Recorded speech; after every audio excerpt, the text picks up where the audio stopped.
জামাতে ইসলামের ১১ দলীয় জোট নিয়ে টানাপোড়েন তৈরি হয়, অনিশ্চয়তা বাড়ছে। গত ২ দিন ধরে দফায় দফায় বৈঠকে বসার পরেও এখনও সিদ্ধান্তে আসতে পারেনি এই জোটের যারা শরিকদার রয়েছেন। এবং আজকে কিছুক্ষণ পরেই কিন্তু এই জোট থাকছে কিনা বা কোন দল বের হয়ে যাচ্ছে তার চূড়ান্ত সিদ্ধান্ত কিন্তু আসতে চলেছে। এবং সরাসরি আপনাদেরকে যুক্ত করেছি রাজধানীর কাকরাইল ডিপ্লোমা ইনস্টিটিউট থেকে, যেখান থেকে আসলে 8:30 নাগাদ কিন্তু এই 11 দলীয় জোটের যেই বিষয়টি রয়েছে সেটি খোলসা করা হবে। এবং চরমনাই পীরের ইসলামী আন্দোলন সহ দুটি দলের সঙ্গে জামাতে ইসলামীর টানাপোড়েন তৈরি হওয়ায় অনিশ্চয়তার মুখে পড়েছে তাদের 11 দলীয় জোট। জামাতকে নিয়ে অবিশ্বাস আর সন্দেহের কথা এসেছে এই জোটে। ইসলামী আন্দোলনের নেতারা আলাদা জোট গঠনের ইঙ্গিতও দিচ্ছেন। এই দলগুলো দুদিন ধরে দফায় দফায় বৈঠক করেও সমাধানে আসতে পারেনি। আসন সমঝোতার চূড়ান্ত অবস্থান জানাতে আগের নির্ধারিত সংবাদ সম্মেলনও স্থগিত করতে হয়েছে।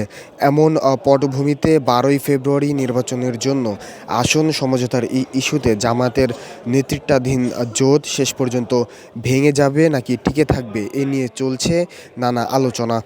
এই জোটে কেন এমন পরিস্থিতি তৈরি হলো, তাদের সংকট কোথায়, এসব প্রশ্ন রয়েছে আলোচনায়। যদিও জামাত নেতারা বলছেন শেষ মুহূর্ত পর্যন্ত আলোচনার মাধ্যমে সমস্যার সমাধান করে জোট করা হচ্ছে। এবং কিছুক্ষণ পরেই কিন্তু ইমা ইনস্টিটিউটের যে মুক্তিযোদ্ধা হল রয়েছে সেখান থেকে কিন্তু এই 11 দলীয় জোটের যে চূড়ান্ত সিদ্ধান্ত সেটি আসার কথা রয়েছে। কিন্তু যখন অবিশ্বাস বা সন্দেহ তৈরি হয় তখন সংকট গভীরে চলে গেছে বলেও মনে করেন বিশ্লেষকরা।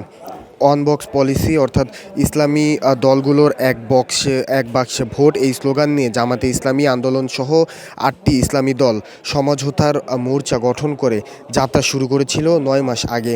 নির্বাচনের আগে জুলাই সনদ ও সংস্কার বাস্তবায়নের দাবিতে আন্দোলনেও নেমেছিল ওই মোর্চা। তবে নির্বাচনের তফসিল ঘোষণা হলে আন্দোলন থেকে সরে এসে তারা তৎপর হয় আসন সমঝোতায়। এরই মধ্যে সরাসরি ধর্মভিত্তিক দল নয় এমন 3টি দল আসন ভাগাভাগিতে যোগ দিলে মোর্চাটিকে 11 দলের আসন সমঝোতার জোটে রূপ দেওয়ার তৎপরতা শুরু হয়।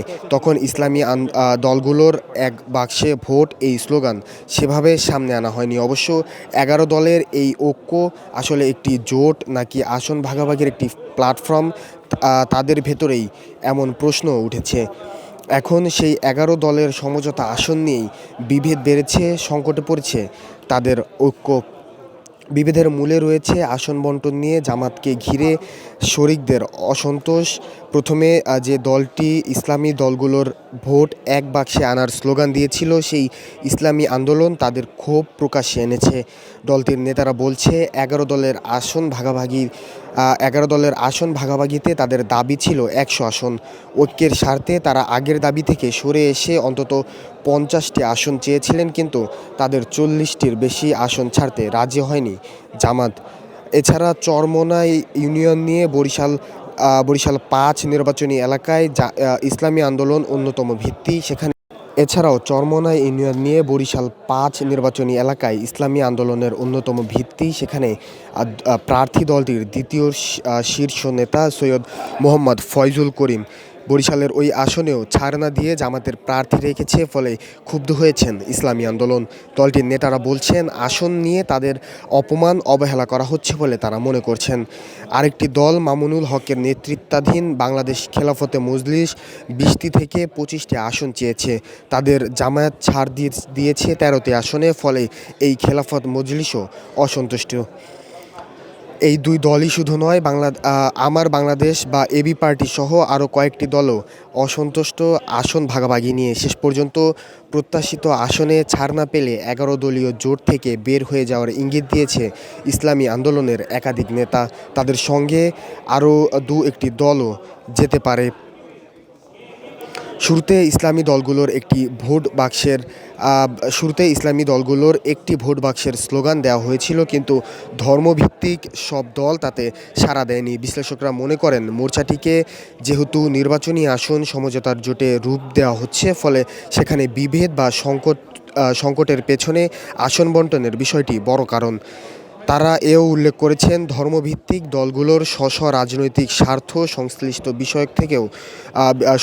বিষয় থেকেও তাদের নির্বাচনী জোটে সংকট বেড়েছে। তবে ইসলামী আন্দোলন সহ কয়েকটি দলের নেতাদের সঙ্গে কথা বলে মনে হয়েছে, জামায়াতে ইসলামীকে নিয়ে তাদের অবিশ্বাস সন্দেহ তৈরি হয়েছে। এর পেছনে ওই দলগুলোর কিছু ঘটনাকে উদাহরণ হিসেবে টেনে আনছে। একে একে সময় বাড়ার সঙ্গে সঙ্গে 11 দলীয় জোটের নেতাকর্মী যারা রয়েছেন তারা কিন্তু এখানে এসে উপস্থিত হয়েছেন এবং কিছুক্ষণের মধ্যেই অর্থাৎ 8:30 নাগাদ কিন্তু এই যে সংবাদ সম্মেলন ডাকা হয়েছে ঐক্যবদ্ধ বাংলাদেশ ব্যানারে, সেই সংবাদ সম্মেলন থেকে কিন্তু চূড়ান্ত যে সিদ্ধান্ত সেটি আসার কথা রয়েছে। বিএনপি চেয়ারম্যান তারেক রহমানের সঙ্গে জামায়াতের আমির শফিকুর রহমানের এককভাবে বৈঠককে মেনে নিতে পারেনি ইসলামী আন্দোলন সহ কয়েকটি দল। যদিও বিএনপি নেত্রী খালেদা জিয়ার মৃত্যুতে শোক জানাতে গিয়ে জামায়াত নেতা সেই বৈঠকটি করেছিলেন, কিন্তু বৈঠকে জামায়াতের আমির নির্বাচনের পরে সরকার গঠনের আগে বিএনপি নেতার সঙ্গে আলোচনা করতে চেয়েছেন এবং রাজনীতি নিয়ে কথা বলেছেন, যা জামায়াতের সঙ্গে থাকা ইসলামী অন্য দলগুলোকে ক্ষুব্ধ করেছেন বলে ধারণা পাওয়া যায়। এছাড়া সরাসরি ধর্মভিত্তিক দল নয়, যেমন জাতীয় নাগরিক পার্টি এনসিপি বা অলি আহমেদের নেতৃত্বে এলডিপি এবং এবি পার্টিকে আসন সমঝোতায় শরিক করা হয়েছে। এই তিনটি দলকে যুক্ত করা এবং আসন সমঝোতার ক্ষেত্রে জামাত তাদের মোর্চা বা জোটের অন্য দলগুলোর সঙ্গে সে ব্যাপারে কোনো আলোচনা করেনি বলে অভিযোগ রয়েছে।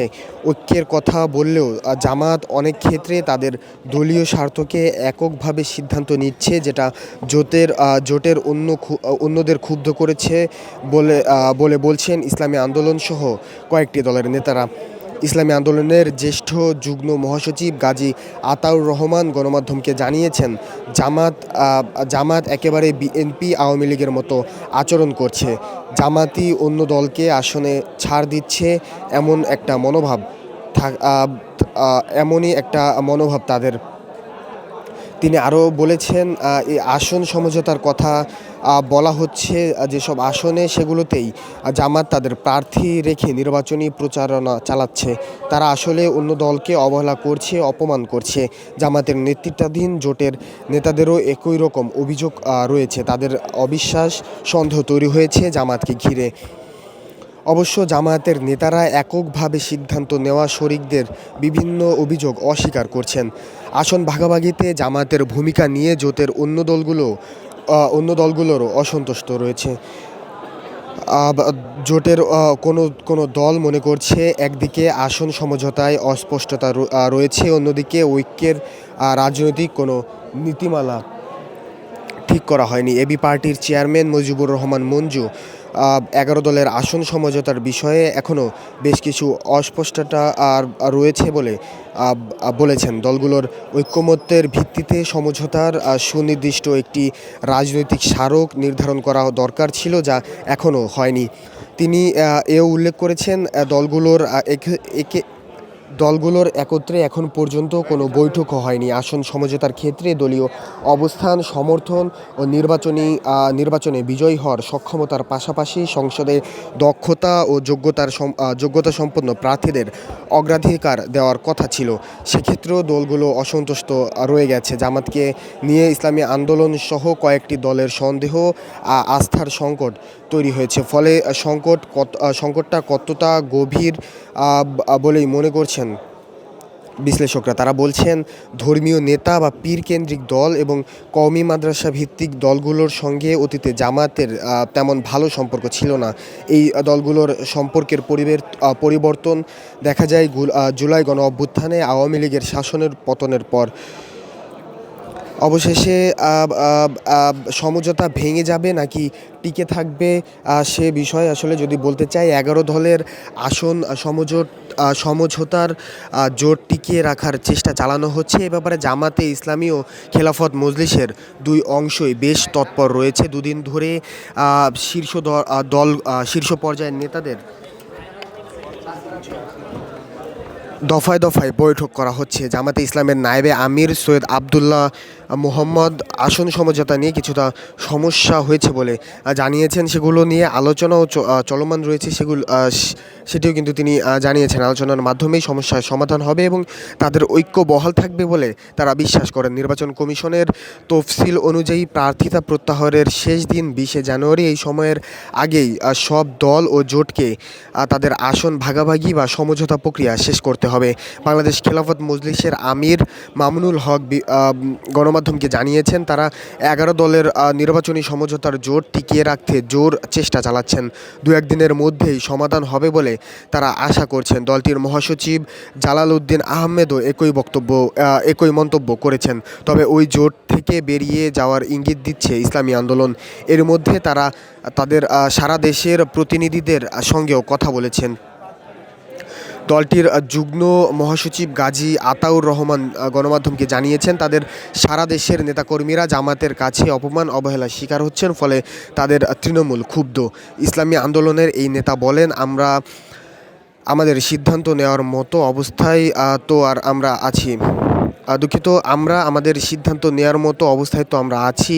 এখানে কেউ যদি আমাদের প্রতি কোনো অবিচার করে বা কেউ অসম্মান করে, অবহেলা করে, তাহলে সেটাকে আমরা স্বাভাবিকভাবে নিতে পারি না। আত্মসম্মান বোধ তো সবারই আছে।